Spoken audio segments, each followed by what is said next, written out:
Mount Zion Music. Shini mikuru Fruitman Anokutaura Tachita anacho ainacho Sheshuwa usina chawi nacho Magic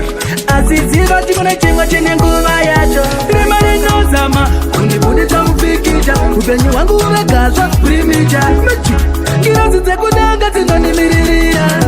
Azirinazama Unibudita mupikisha Upenyu wangu umegazwa primicha Magic Ngirazize kudanga zinonimirira Zimwe nguva ndinorara nenzara Hakuna ndoudza kana wangu mudhara Mwana wangu panorwara Hakuna anoziva smile inozvivhara Nekusimba munoti ndinozvigona Hapana ndinenge ndiri muchawagona Nhamo andiri kuona musati maiona Rima rinozama kundibudisa mupikisha Upenyu wangu uregazwa primicha Ngirazi dzekudenga dzinonimiririra Asi rinozama kundibudisa mupikisha Upenyu wangu uregazwa primicha Ngirazi dzekudenga dzinonimiririra Ngirazi dzekuti uri munhamo Asi rimwe zuva uchakanganwa zvichemo Uchakanganwa wanga urimo aiva mazino Mwari wekudenga ini ndinovakumbira Chengurai nzira mumbondipupira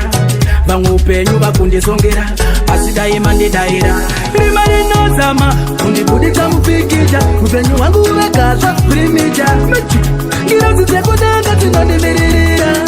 Asi rinozama kundibudisa mupikisha Upenyu wangu uregazwa primicha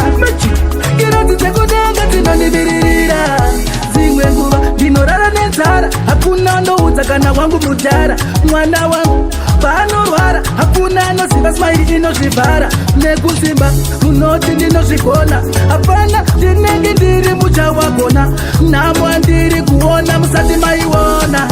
Rima rinozama kundibudisa mupikisha Upenyu wangu uregazwa primicha Ngirazi dzekudenga dzinonimiririra Asi rinozama kundibudisa mupikisha Upenyu wangu uregazwa primicha Ngirazi dzekudenga dzinonimiririra Rima rinozama kundibudisa mupikisha Upenyu wangu uregazwa primicha Ngirazi dzekudenga dzinonimiririra Asi rinozama kundibudisa mupikisha Upenyu wangu